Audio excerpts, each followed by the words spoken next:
This is a podcast about one woman's mission to help entrepreneurs and business owners write better business books. Each week, we tackle your writing excuses, because there are excuses too, and help you beat the blank page of doom so that you can write the book that'll grow your life and your business. Now here's your host, Vicky Fraser. Hello and welcome to the 1000 Authors Show. I'm Vicky Quinn Fraser and this is my husband, Joe. Hello. Hello. It seems like a long time since we have done a podcast because it's a long time since we've done a podcast because we went on holiday and then we didn't do a podcast. We had calendar clash. Yes. No, we did. That was not... In a kind of I was unavailable sort of way. Yes. But yes, so we are, I had a whole episode planned out and then I looked at it this morning. I was like, I don't want to talk about that stuff. So we're kind of winging it a little bit this morning. Making it up as we go. And we're talking about the stories that we tell ourselves. Okay. But, which has been inspired by events of this weekend. But before we do that, what are we reading? I'm reading Warm Bodies by Isaac Marion, which is an account of a post-apocalyptic world from the eyes of a zombie. And are you enjoying it? Yeah, it's cool. I read it a couple of years ago and I quite enjoyed it. Yeah, it's quite nice. It's quite nice. It's made into a film. Oh, is it? Yeah, which I wanted to talk with Nicholas Hoult. I don't know who that is. You do. He was in a... oh my God, what was he in? I don't know. Hoult. No, he was in... that TV show with the... special, I'm going to Google it right now, live on air. Hang on. Talk, Joe. Quality preparation work. No, well, so he has been, oh my God. Oh, this is just dreadful. No, look. Mad Max. Look, do you recognise his little face? Oh, really? Oh my goodness. About a Boy. Was he the boy? Yes, he was the little boy in About a Boy. And also other things as well. So he was in X-Men and he's been in other things too. Oh, what was it called? No, because it was Warm Bodies 2013. There you go. Yeah. Skins. Oh, he was the kid in Skins. Yes, the kid in Skins. Yeah, you took the kid in Skins. Well, that's what I was trying to remember. I was trying to remember what it was called. Anyway, so we should watch the film. Okay. Right. I am reading Bel Canto by Anne Patchett, which I love. And it's a novel about an opera singer, kind of. It's not really just about an opera singer. It's about people being people. It's very good. It's about people. It's about people being people. Well, that's the best kind of... Oh, Noodle's going into his little cubbyhole. He hasn't been in there for ages. And I'm also reading still Antifragile by Nassim Necolas Taleb, which I think is really good, but it's not easy to read. See, I picked that up off the copy table a couple of days ago, and yeah, he's kind of interesting, but not very likable. I found him quite kind of. If he was in a cocktail party, and he came across the way he does in the book, you'd go and talk to someone else. You'd go, that guy's interesting, but I don't want to spend time with him. It says on the back of the book, actually, one of the blurbs from one of the newspaper reviews is that, yeah, it's really interesting and you will either love his style or he will really turn you off. And I can't decide whether I really like him or whether he comes across as not likable, as you've just said. But yeah, he's very interesting. Definitely comes across as not likable. To you. But yeah, he's very interesting and I love the ideas that he talks about and the ideas of anti-fragility, and in places he's really made me laugh. So because I had a couple of moments where I was like, oh, I'm not sure I like you very much, but he's actually very funny in places, and but yeah, it'd be interesting to meet him in real life and see what he's like. Yeah, so the whole concept of anti-fragility is that being robust and strong and maintaining your course and all of that kind of, weathering the storm and all that stuff isn't in fact the opposite of being fragile. No. So being fragile, you get knocked about, you change your mind, you get pushed around and all that kind of stuff. You get broken. Being robust is you weather the storm and survive and carry on regardless. You're not affected by it, or you push on through or whatever. But anti-fragile is you take advantage of the storm and you use it to improve your processes or get stronger or to whatever.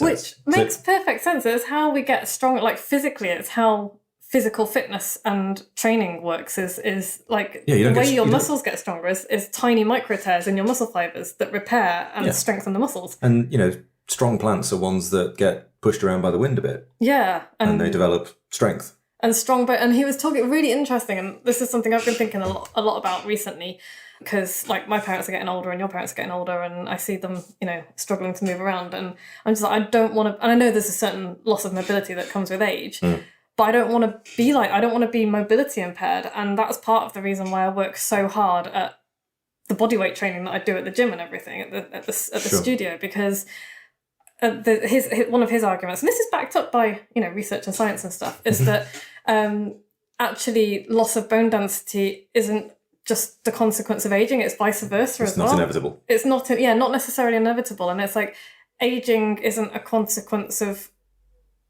Yeah, so aging is a consequence of loss of bone density and all that stuff, rather than the other way around. Right. Which, and taking into account people with disabilities and all the rest of it, like genuine disabilities. But it's like, yeah, if you are able-bodied, then work hard to stay that way. Work hard to stay that way, yeah. And that is one of the things that really keeps me motivated, because I don't want to be not able to turn around and look behind me when I'm driving a car, for example. And I don't want to not be able to pick stuff off the floor. And yeah, so it's a good book. It's an interesting book. And his argument is that Antifragile should be our goal and not robust. And I really like that. Mm-hmm. This idea of being knocked around and becoming stronger for it. Yeah. And he takes the concept into, business and all kinds of things, doesn't he? Yeah, and actually, the bit that, because I haven't got very far through it yet, and it's a book that's going to take me a long time to read. I'm probably going to dip in and out of it, because it's not easy to read. But one of the things that he talks about is like small businesses individually are fragile because most of them fail. But as a whole, like the small business community, if ecosystem is very anti-fragile, and some of the small businesses are going to fail and die and drop off, but that's going to make the small business community as a whole stronger, because we learn from each other's mistakes and all of that kind of thing. So I just found that concept really interesting and useful as well. It's like that one about alcohol only killing off the slow brain cells. The whole herd of wildebeest gets faster when the lions pick off the 6 slow ones. Same kind of deal with brains and alcohol. At least that's what they told me when I was a student. I'm not sure it was true. Well, that's how evolution works, though, isn't it? Evolution is anti-fragile. Yeah. So, yes, that is what I am reading at the moment. So this week at the Dingle...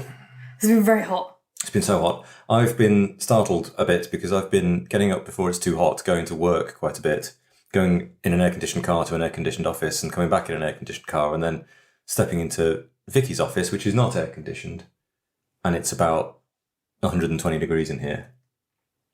And you're wilting. Yeah, and this is the thing, because I love hot weather. I love the hot sun, but it's been humid and I've been having to work in it, and I just don't function in that level of heat. Yeah. Like I can't. I've not been sleeping at all, so I'm pretty tired of it. Yeah, we've been over 30 degrees a few times. Yeah. Yes. But it's been nice though. It's been nice to have the sunshine. It's been great. Looking forward to a big thunderstorm. We've also had visitors. We've had my parents around for the weekend, which is lovely. Yeah.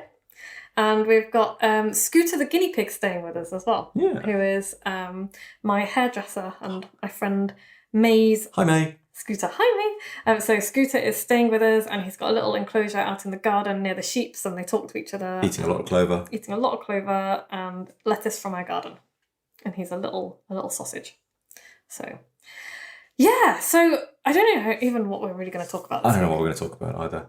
Stories, because that's my jam. But the stories we tell ourselves, because, why don't you say what we were talking about before we started? So I just had my parents around, and without going into too much detail, I'm wondering what sort of what aspects of my belief, my feelings and thoughts and understanding of the world are going to be completely outdated in 40 years' time. When I'm 80-something, I was conscious that my parents they've been left behind by technology. They've actually got like a Nokia 8210 or something phone. It's just mental, which they can't really use. So they're totally left behind. And some of their, they were raised by Victorians pretty much. So some of their attitudes and beliefs are difficult, shall we say. So I was just wondering and talking to Vicky about what we would find difficult in 40 years' time. Where are we going to be left behind? I don't know. It's difficult because you kind of think, well, I'm switched on and I'm fairly capable and I'm fairly technical and whatever happens, moves on. And actually, the only time I felt being left behind happened fairly recently when I realised I haven't used any fast food delivery service ever. Oh, have you not? I don't have any installed on my phone. Well, we did the other day, though. I've never used one. When we were at my mum and dad's, we had Chinese delivered and I used... Yeah, but I haven't. Oh, okay. I haven't. Well, I think part of that is, though, that we live in an area where nobody will deliver food to us. Yeah, but it's not just that, though, because when I'm away with business, I'll be in a hotel with, one of my guys. And when I'm thinking what's for dinner, I'm like, well, there's the hotel and then there's whatever is up the road. And you could have Uber Eats. Or we could drive somewhere. And they're like, oh, well, there's Uber Eats, there's this and there's that and they'll deliver and these guys will deliver and da-da-da-da.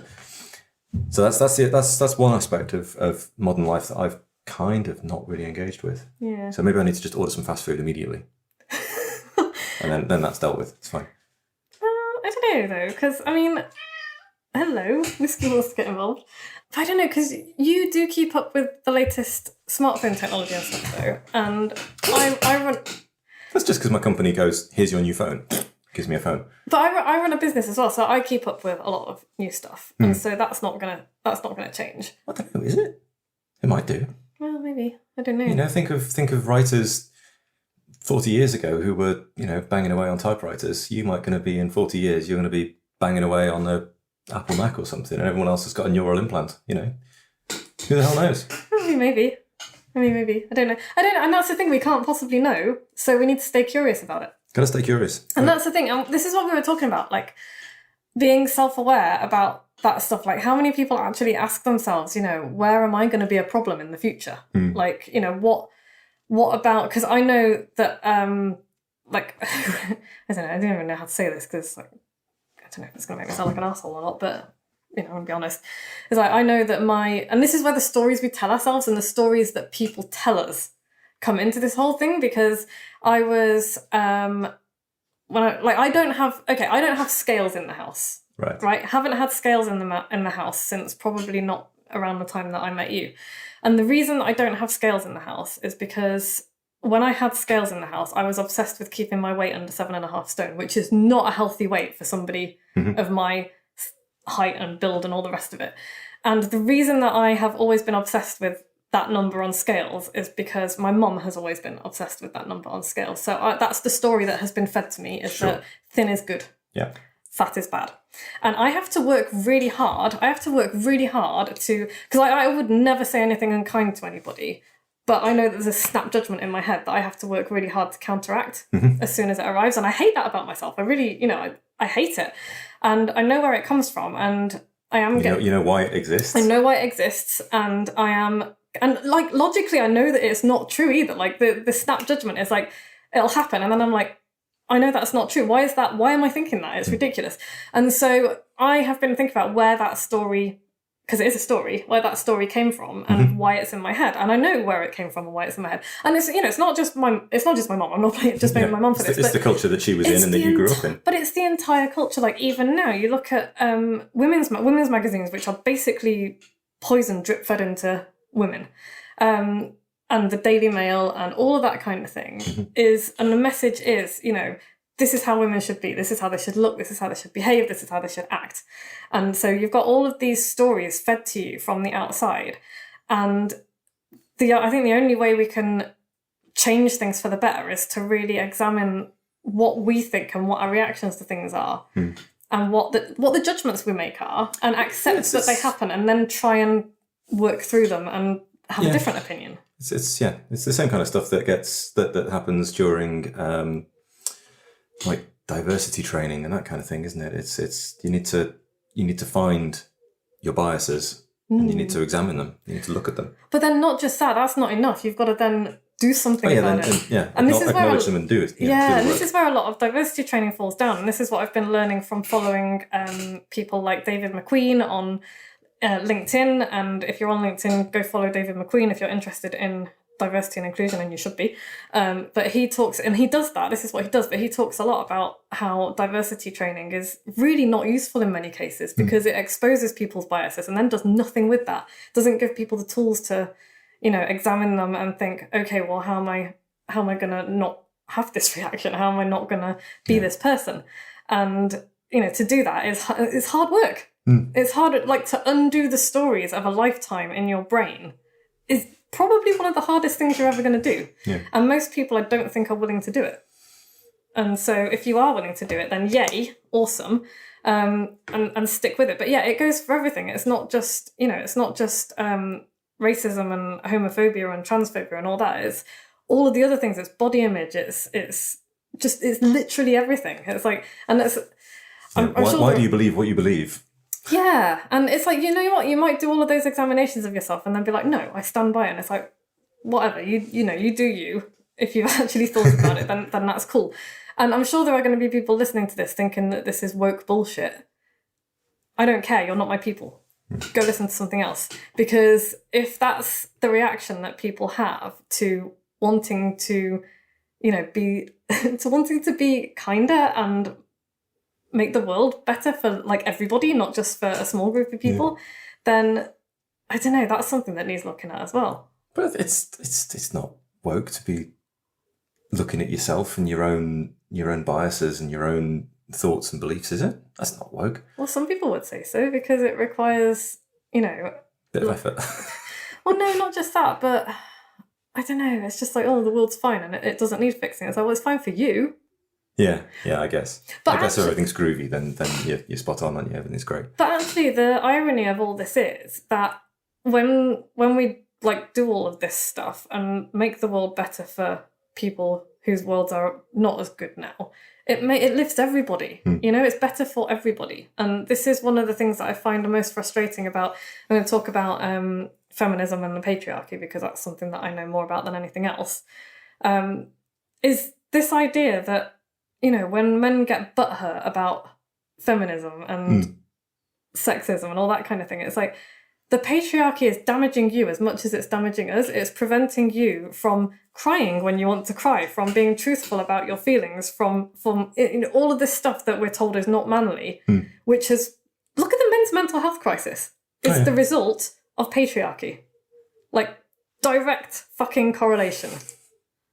Yes. And so, when if there's men getting angry out there about feminism, it's like, dude, you're hurting yourself. This is not just about making the world better for women. This is you and your brothers and your sons and everybody else around you. Yeah, and it's like, and it's a relatively recent thing as well. This is not how men and women have evolved. This is how we have been conditioned to think and behave. And it's only in the last 200 or 300 years. And it's one route that a culture can go down. It's a possible road that a culture can go down. We could go down a different road. Yeah. It could be different. And there are, if you look around the world at our other non-white, non-Eurocentric cultures, there are plenty of other ways to be. And it's like the arrogance to assume that this is the best way. And it's like, well, look how we fucked the planet. It's the way you're used to. It's not necessarily the best way at all. Yeah. So anyway, there's all of those sorts of things. Anyway, but yeah, and so we just thought, kind of not really in the introduction anymore. We're chatting about stuff, but we'll definitely be on the introduction. Yeah, but just looking at the stories we tell ourselves and where they come from, and my issues with weight are not generally with other people's weight. It's with it's like projecting onto myself and being like, I don't want to be like that. It's like, well, why? What's wrong with being a size? It's like nothing. Like, if you're healthy and you're happy, why does it matter? And so, yeah, and this was all stemmed from when I was around at my mum's, and I was like, oh, I wonder how much I weigh. Because she does have scales in the bathroom. She does have scales in the bathroom, yeah. And so, and she was going on about how she's like 9 stone, and oh, that's dreadful. And bear in mind that she's in her 60s, and she's really slight as well, isn't she? Yeah. And so, and not short. No, she's a little bit taller than I am. And yes, 9 stone, da da da da da. And I literally had no idea how much I weigh. I assumed I was about 8 stone because that's what I always was. I went and got on the scales and I was 9 stone 4. And I was like, fuck. Obviously that's fat because my mom has just described that as being fat. Yeah. And like logically I know it's not, because I look in the mirror and I've put on a little bit of COVID weight, and you know, I don't look the same as I did 18 months ago, but I'm generally happy, and I can bash out a 15-second freestanding handstand. My body is amazing. And yet my initial reaction was, fuck. Yeah. I need to stop eating. Stop eating. And lose a stone and a half. And it's like, if I lost a stone and a half, I'm not going to lose a stone and a half.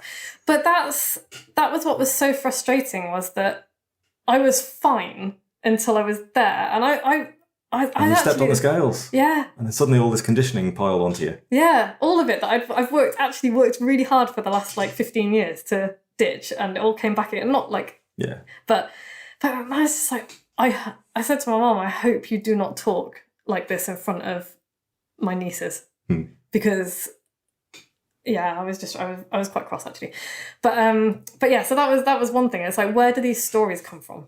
These stories that we tell ourselves, because sometimes they come from us, and but ultimately they come from what we've seen and what we're absorbing from outside. And so stories that we're told right from childhood, and they're the tough ones to shift. Because that's when our thought patterns are formed. And you know, if you talk to, and like I'm not qualified to talk about this stuff at all in any way other than my own experience, but if you talk to qualified therapists and psychologists and people, then they will tell you that they are the hardest ones to shift. This is why it's so hard to change people's minds about stuff like religion and vaccination and flat earth and stuff like that. It's got nothing to do with facts. It's got to do with core beliefs. Yeah.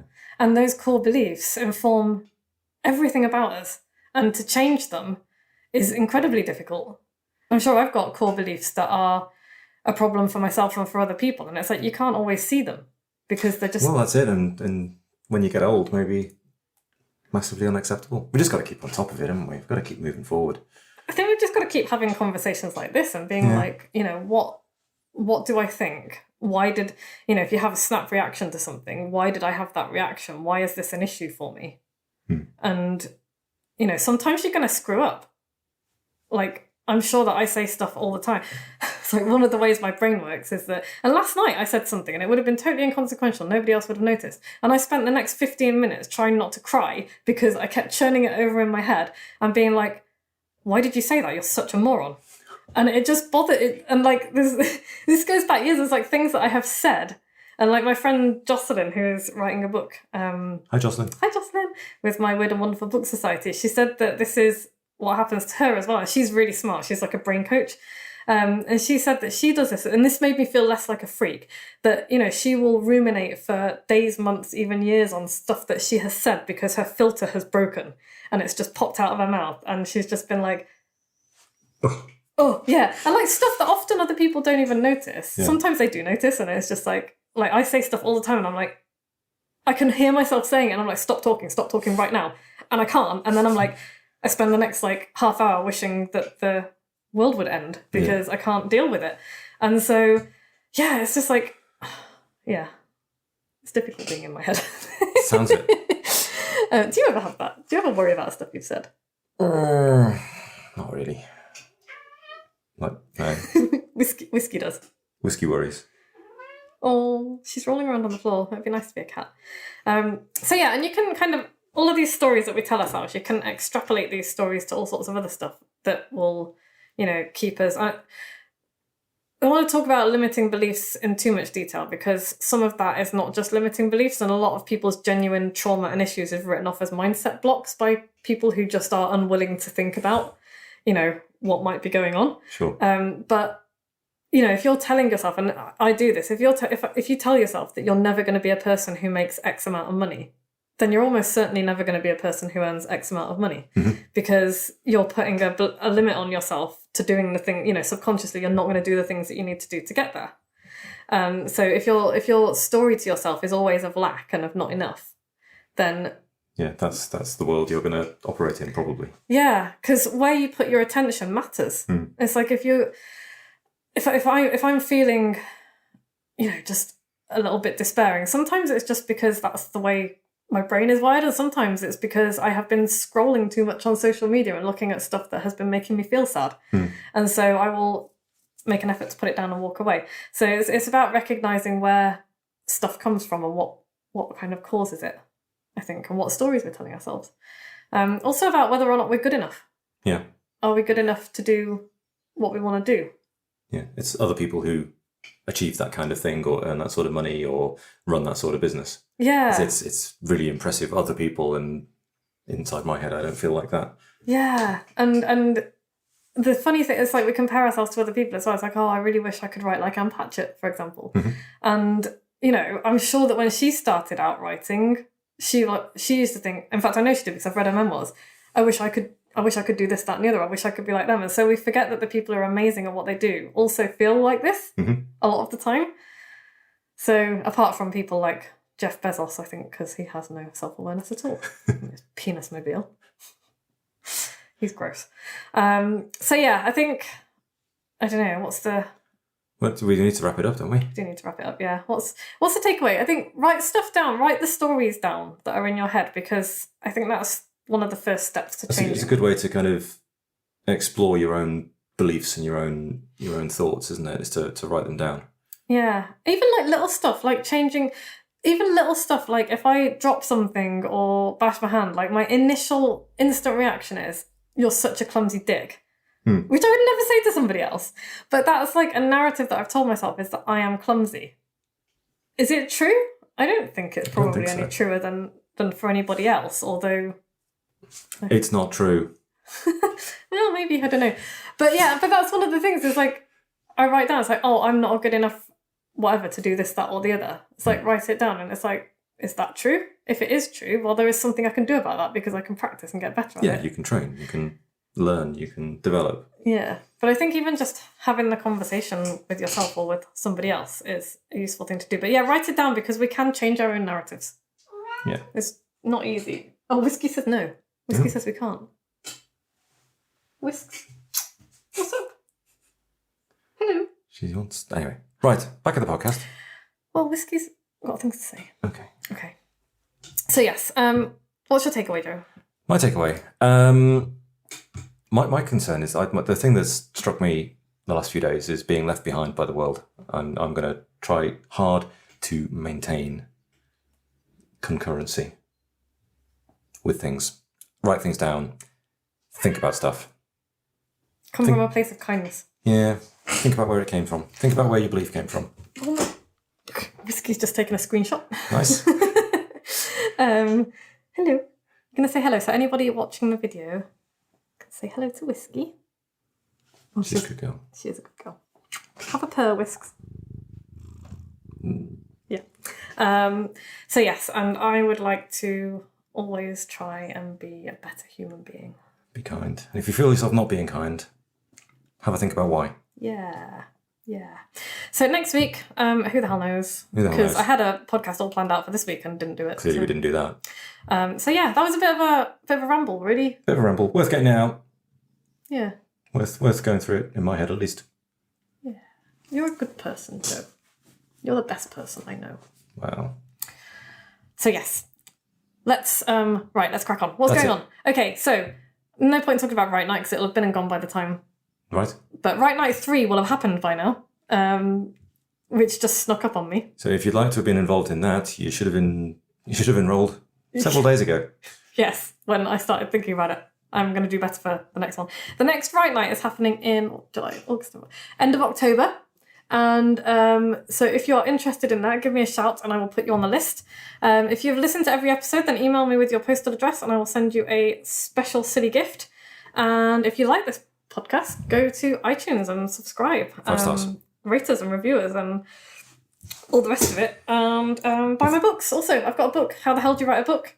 I've got another book, Beat the Blank Page of Doom. And I've got another book, which is called That's What She Said, which is available exclusively on Audible. Nice. So go and buy my books. Help a starving writer. I'm not starving. Thankfully. And yeah. Right. Let's crack on. Bye everyone. Thank you so much for listening. And also going to do a thank you this week to Louise and Richard at Amber Couch, who look after my website, which is... And I should say that I built my website. It's a shit show. And they have done an amazing job at keeping it up and running when all it wanted to do was collapse. And they are building my shiny new website for me. Yay. And I'm very excited about that. We're going to have that live in the next few months. Thanks, so guys. thank you for always working really hard. And I know I must be a massive pain in the ass to work for with websites, because I'm like... You have more ideas than capability. I have more ideas than capability and literally zero technical skills. So... so yes, thank you. You're both a star. If you're interested in finding out more about Louise and Rich, then the link is below, but they are at ambercouch. I think it's .co.uk. Hang on. ambercouch.co.uk. There you go. So you can go find out more about them there. Cool.